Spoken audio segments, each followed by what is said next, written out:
Hello, hi, most welcome in Stanford 7. Let's learn today's fantastic lesson, that is perspective.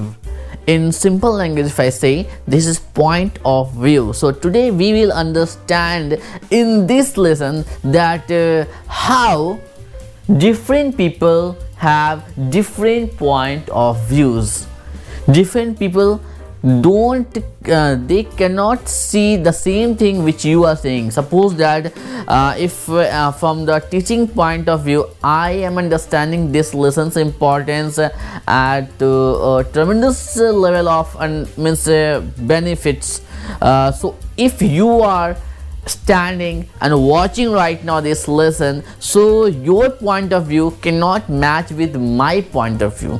So there are many more things, many more examples and fantastic learning in this lesson, which we will learn that what is a perspective, why should we understand the benefit of better understanding of perspective, different people, different point of views, and how can we understand others' point of view for better relationship, for better communication.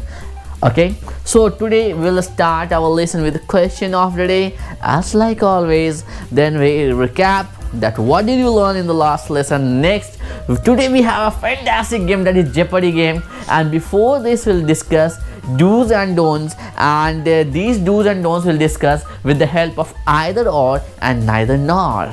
Okay, next thing, we are going to understand the meaning and importance of mindfulness with the help of a short video. Next thing, 6 blind men story. What is the 6 men blind stories? That is fantastic. And we are going to do group discussion, presentations, books, exercises, audio videos, storytelling, and group study today. So let's learn today's fantastic lesson, that is perspective, point of view.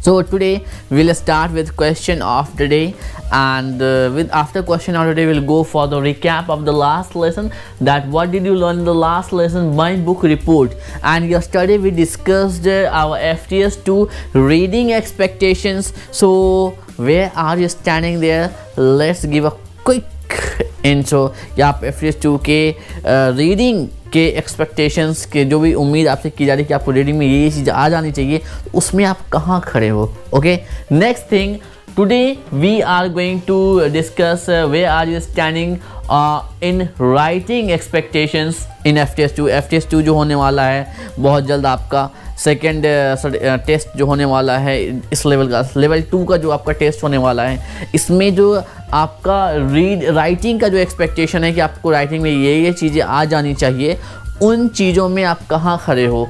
Where are you standing on these expectations. जो expectations हैं कि आपको level 2 पे इतनी सारी चीज़ें, जो points हमने डिस्कस किया था बुक में, वहाँ पे रीडिंग में आप कहाँ खड़े हो. Please discuss it for 2 minutes, then we will move towards the dos and don'ts of Jeopardy. So जल्दी जल्दी डूज एंड डोंट्स लिखिए, डूज एंड डोंट्स लिखिए जल्दी से जेपडी गेम के लिए, because we are going to play Jeopardy 4. आज हमारा जेपडी का चौथा गेम है. आई होप यू नो कि बेसिक लेवल में हमने 2 गेम्स खेले थे, 12 एंड 24 लेसन्स में. अब 60 नंबर लेसन्स में हमने थर्ड जेपडी गेम खेला था, और आज हम लोग 90, ये लेसन नंबर 90 है, इसमें हम लोग फोर्थ जेपडी गेम खेलने वाले. As you know, we learn English speaking and personality development with the help of activities, role play, rapid fire round, and singing, movies, videos and games too. तो बहुत सारी games musical chair के साथ साथ अब हम लोग जेपर्डी गेम भी खेलते हैं, आपको पता ही है। सो आज हमारा 4th गेम है, तो जल्दी जल्दी डूज एंड डोंट्स लिखिए, then we will start this fantastic game and we will have fun. Yes now we are going to play Jeopardy game. Just recall our lesson number 12, do's and don'ts of Jeopardy game, and then we'll start the game in quick. So after playing Jeopardy game, we will work on our area of improvement where we are thinking that we need to work on. So we'll discuss it in online class. We'll go for 10 minutes in breakout room, and in offline class we'll sit in a small groups. Okay, now in the small groups you should use some examples of either or and neither nor. Some examples. Next thing, if book report or novel reading is pending, something is pending in novel reading or book report, so complete it too. I'll give 5 minutes extra or 10 minutes extra for this also. Complete these parts and then we'll go for audio video round. But before watching, so dear student, today we have a fantastic video which is related and a great learning of mindfulness. So what is mindfulness? This is the first question which you need to find out the answer. Actually in this time in this video आप लोग को इस video में कई छोटे छोटे segments एक जगह देखने को मिलेंगे और हर छोटे छोटे स्टोरी और छोटे छोटे क्लिप जो इकट्ठा करके आपको दिखाया जाएगा फॉर 5 to 7 मिनट्स। इसमें आपको ये जानने और समझने की ज़रूरत है कि माइंडफुलनेस है क्या, इसकी बेनिफिट क्या है और हम किस तरीके से अपनी नेगेटिव एनर्जी पे, अपनी नेगेटिविटी पे मतलब कंट्रोल कर सकते हैं। इसके ऊपर एक बेटर मतलब कि कंट्रोल अपना कर सकते हैं। तो सबसे पहली चीज़ कि आपको ये वीडियो देखना है, ध्यान से देखना है। Mindfulness, if you ask me what is mindfulness, I will say mindfulness means something doing very carefully with mind. जब हम कुछ दिमाग से करते हैं, समझ के करते हैं, सोच समझ के करते हैं, दिमाग से नहीं सोच समझ के अगर कुछ करते हैं तो आम भाषा में उसको माइंडफुलनेस कहा जा सकता है। ठीक है, माइंडफुलनेस पे कई लोगों ने, अच्छे ऑथर्स ने, राइटर्स ने तो पूरी की पूरी किताब लिख दी है। So let's talk and understand first of all mindfulness in this short clip. This is a fantastic video, but before watching note down these questions, क्योंकि इन क्वेश्चंस के आंसर अगर आप फाइंड आउट करने की कोशिश करेंगे तो आपको माइंडफुलनेस का बहुत अच्छा अंडरस्टैंडिंग हो जाएगा and you can success in your life because these small and little elements are very important to understand for a better and extraordinary career in future. Because mindfulness की कमी की वजह से कई लोग जो हैं अपनी ज़िंदगी में कामयाब होते रह जाते हैं, क्योंकि उनको बिना सोचे समझे कुछ ही बोलते हैं, समझ भी नहीं आता कि हाँ क्या बोलना नहीं बोलना, बस बोल लेना है। उनको ऐसा लगता है कि बोलना ही सब कुछ है, हम बोल के जीत जाएंगे। बट कई बार आपको सोच समझ के स्टेप लेना चाहिए, समझना चाहिए, समझदारी दिखानी चाहिए। अक्सर कहा जाता है but we don't care. And let's have a look, questions क्या है समझते हैं पहले। व्हाट इज़ माइंडफुलनेस, उस शॉर्ट वीडियो को देखना है आपको और समझना है माइंडफुलनेस क्या है। अगर समझ में नहीं आए कमेंट सेक्शन में लिखो, नहीं तो लाइव क्लास में जब हम लोग मिलेंगे तो हम इस पर ग्रुप डिस्कशन करेंगे। We will do a very nice group discussion on mindfulness because this is a fantastic topic to understand and learn a lot. Next thing, do you need to get rid of your negative feelings. क्या आपको उसमें एक छोटा सा clip बीच में आएगा जिसमें आप देखोगे एक बुरा भेड़िया है, वुल्फ है, एक अच्छा वुल्फ है। तो जो बुरा वाला है वो हमारी नेगेटिव एनर्जी है। सब में अच्छी negative and positive both energy, both चीज़ें होती हैं। तो सवाल ये है, do you need to get rid of your negative feelings. क्या आपको भी उस बुरी वुल्फ की तरह उस पर मतलब काबू पाना बहुत ही मुश्किल होता है to be a good person. Do you need to get right, कि आपको भी उस बुरे भेड़िए पे कंट्रोल करके एक अच्छा इंसान बनने पड़ता है। अगर ऐसा है तो आप भी अगर ऐसा करते हो, अपने नेगेटिव इमोशन फीलिंग्स पे कंट्रोल करते हो पहले, फिर अच्छा करते हो कुछ, तो अगर ऐसा कुछ है तो please example, real life example के थ्रू इसको एक्सप्लेन करना है आपको। Next thing, do you need a special place, time और मटीरियल टू बी माइंडफुल? क्या माइंडफुल होने के लिए आपको स्पेशल प्लेस, जगह की ज़रूरत पड़ती है, टाइम की ज़रूरत पड़ती है, या फिर किसी चीज़ की ज़रूरत पड़ती है जिससे आपको लगता है कि आप माइंडफुल हो गए? Next thing, if you were asked to pay complete attention to what you were doing, eating, walking, play video game for 10 minutes, अगर आपसे कहा जाए कि फुल अटेंशन के साथ, ध्यान के साथ आपको क्या करना है, जो भी आप कुछ कर रहे हो उसको पूरे ध्यान के साथ आपको करना है, तो आप जो है जो भी इफ़ यू अगर आपको कहा जाए कि प्ले करना है, गाना मतलब आपको खाना है, टहलना है, वीडियो गेम खेलना है, किसी भी काम को करना पर पूरे ध्यान के साथ 10 मिनट तक लगातार करना है, तो क्या आप अपना ध्यान केंद्रित कर पाओगे, अटेंशन के साथ काम कर पाओगे? क्या ये आपके लिए आसान होता है या बहुत मुश्किल होता है? क्या हाउ इजी, ये कितना आसान और मुश्किल है आपके लिए? अगर आसान है तो क्यों, अगर मुश्किल है तो क्यों? दोनों ही परिस्थिति, दोनों ही सिचुएशन में आपको वाई के साथ आंसर करना है। I hope you understood this thing. और जब आप इस क्वेश्चन का आंसर कर रहे होंगे तो आपको क्या करना है, कुछ लेसन्स के साथ कनेक्शंस जोड़ने हैं। You should make some examples और connection with some lessons like healthy living 51 lesson जो हमने करा है, learning to learn 65 number lesson जो हमने करा है, या फिर एक्टिव लिसनिंग लेसन, या और भी कई लेसन्स हैं जहाँ से आप रेफरेंस दे सकते हो, जहाँ से आप कनेक्ट कर सकते हो, जहाँ से कुछ एग्जाम्पल्स आप दे सकते हैं।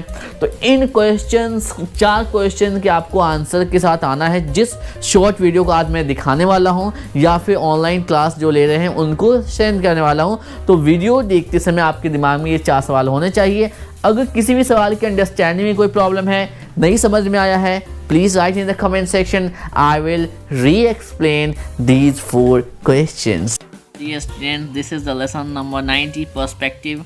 We are going to learn in this multiple things. The very main and fantastic learning of this lesson is point of view, कि अलग अलग इंसान की कैसे अलग अलग पॉइंट ऑफ व्यू होती है। हम लोग आँख होते हुए भी अंधे हैं, और इसका बहुत बड़ा मतलब उदाहरण दिया जा रहा है इस स्टोरी में, क्योंकि आँख हमें उन चीज़ों को दिखाता है जो दिख सकती हैं, पर बहुत सी ऐसी चीज़ें हैं जो हमें नहीं दिखती, जैसे किसी की फीलिंग, किसी की इंटेंशन, किसी की मोरल स्टेटस, किसी की अपीयरेंस को आप देखते हो, किसी के पर्सनैलिटी को आप नहीं देख सकते।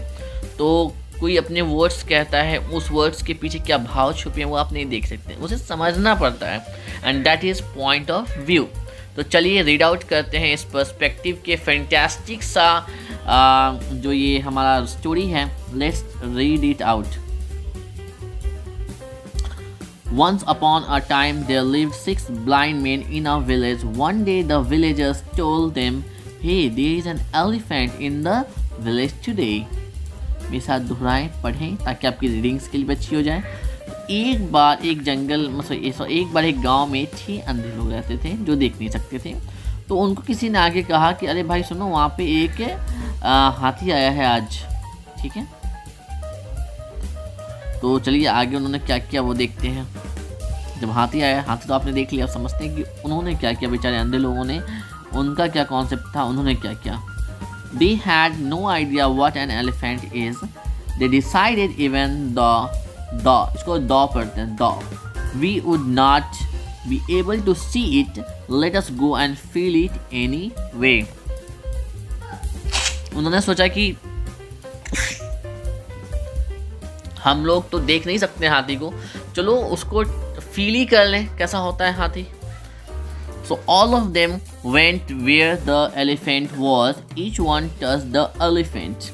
तो क्या हुआ कि सभी लोग गए वहाँ जहाँ पे हाथी था और देखने की कोशिश की, छू के सोचा कि छू के देखेंगे। तो हर एक ने छूना शुरू किया हाथी को कि आखिर हाथी होता कैसा है। चलो हम लोग इस चीज़ का अनुभव करें, एहसास करें कि आखिर हाथी किस चिड़िया का नाम है, क्योंकि उन्होंने कभी हाथी देखा नहीं था, सुना नहीं था।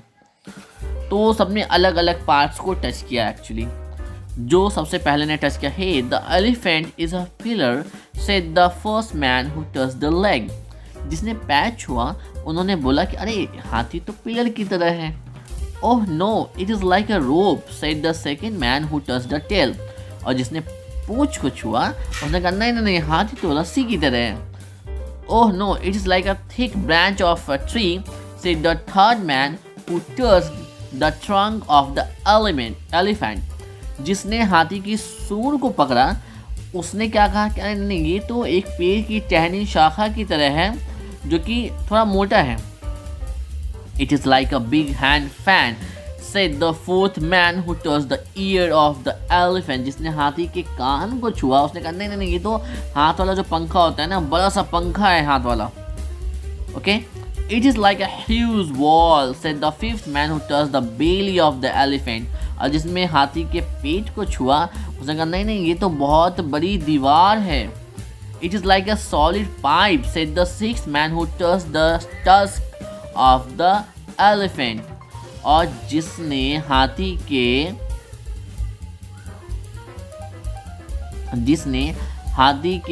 क्या कहते हैं सॉरी यहाँ पे मैंने ट्रंक बोला था, ये ट्रंक जो है ये अलग चीज़ होती है, मतलब कि हाथी का जो दिखाने वाला दांत होता है उसको कहते हैं। और जिसने टस्क मतलब होता है सूंड, जिसने सूंड को पकड़ा उसने कहा नहीं नहीं ये तो सॉलिड पाइप है, ये हाथी जो है सॉलिड पाइप की तरह है। ओके, सो चलिए आगे देखते हैं क्या होता है। अब देखिए सबने अलग अलग सोचा, अलग अलग समझा तो मिसअंडरस्टैंडिंग क्रिएट होगी, फिर झगड़ा भी तो होना है। They began to fight about the elephant and each of them insisted that he was right। हर एक झगड़ने लगा कि नहीं नहीं हम सही है भाई, हम सही हैं। अक्सर ये होता है किसी पॉइंट ऑफ पे कि हर किसी का पॉइंट ऑफ व्यू अलग होता है तो हम झगड़ने लगते नहीं नहीं मैं सही हूँ, वैसे ही झगड़ने लगे। It looked like they were getting agitated। A wise man was passing by and he saw this। जब वो लड़ रहे थे तो एक बुद्धिमान आदमी गुजरा बगल से तो उसने देखा कि लड़ क्यों रहा है। He stopped and asked them what is the matter। वो वहाँ पे रुका और बोला कि क्या मसला है, क्या बात है। They said we cannot agree to what the elephant is like। Each one of them told what he thought the elephant was like। The wise man calmly इसको calmly कहते हैं, calmly explained to them। ठीक है, तो सबने अपनी अपनी बात बताई कि हाँ हमने ये कहा, हमने ये कहा। तो शांति से ध्यान से वाइज मैन, जैसे कि किसी भी जज या किसी भी मुखिया या फिर प्रधान जो होता है जो फैसला सुनाता है वो क्या करता है, पहले शांति से सबकी बात सुनता है।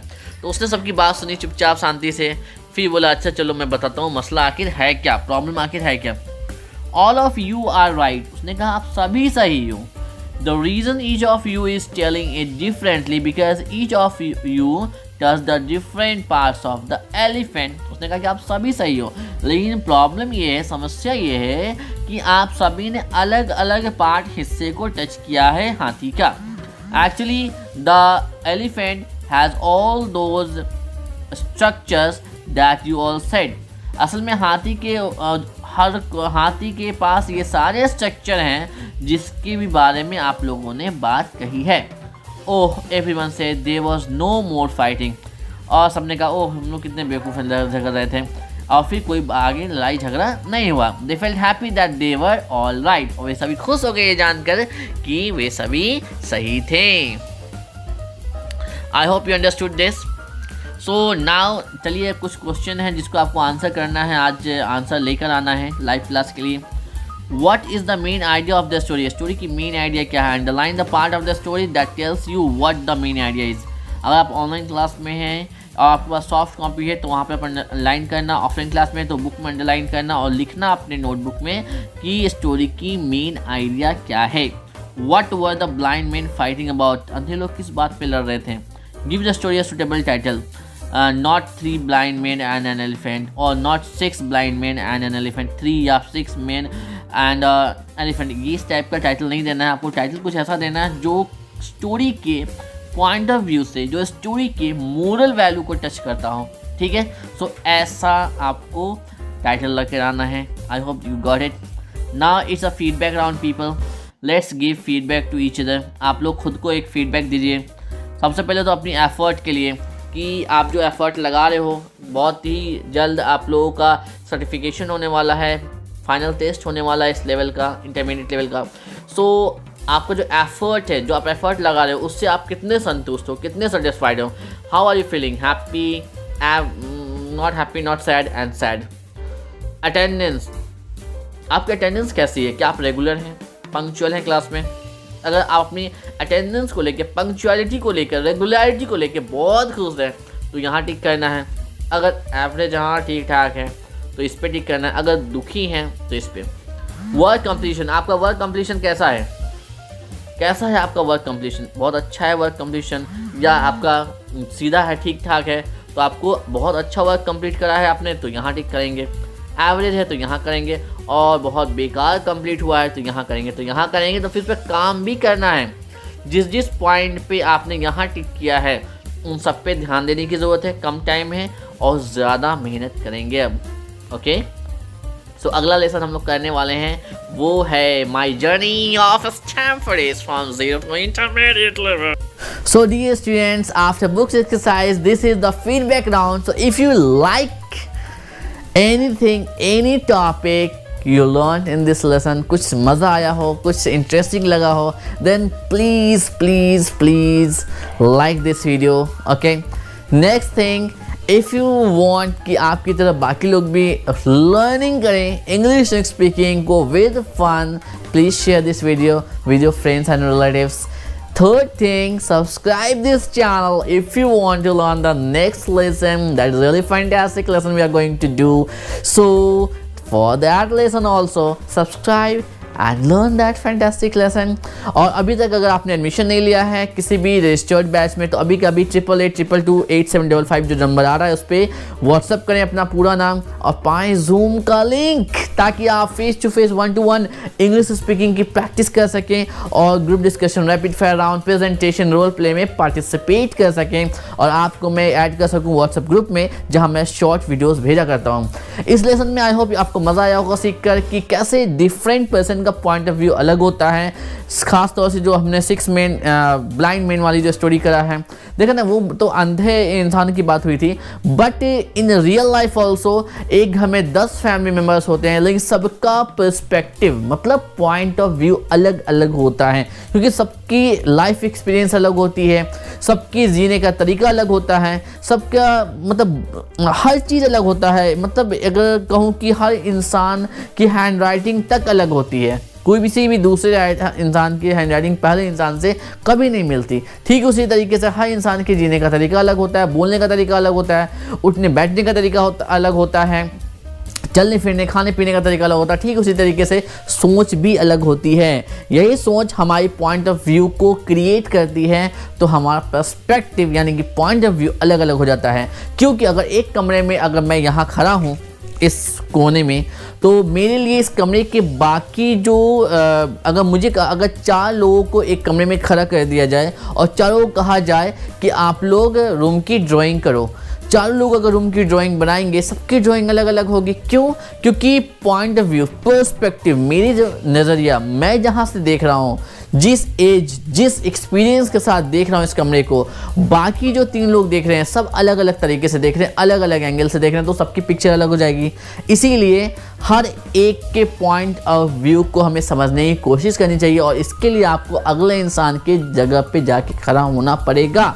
अगर आपको ऐसा लगता है कि आपके कॉन्फ्लिक्ट्स हो रहे हैं, बन नहीं रहा है फैमिली मेम्बर से, पेरेंट्स से, सिबलिंग से, हस्बैंड से, वाइफ से, तो थोड़ी देर के लिए, एक दिन के लिए, 1 घंटे के लिए उनकी जगह पे जाके आप खड़े होकर देखो कि वो किस सिचुएशन से गुजर रहे हैं, उनकी सिचुएशन में वो किस पॉइंट ऑफ व्यू पे खड़े हैं और उन्हें क्या नज़र आ रहा है, और जो नज़र आ रहा है क्या वो सही आ रहा है, क्या वो गलत आ रहा है, और सही आ रहा है तो क्यों, गलत आ रहा है तो क्यों।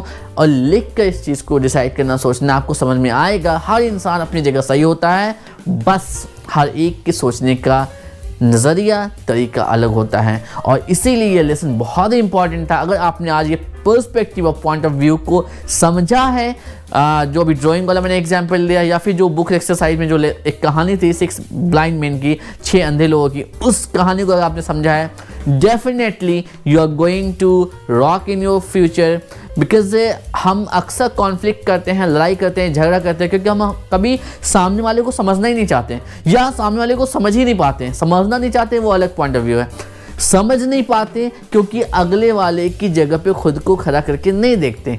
सो अगर आपको ये चीज़ मज़ेदार लगी, अच्छी लगी, please like and subscribe. Thank you so much. See you in the next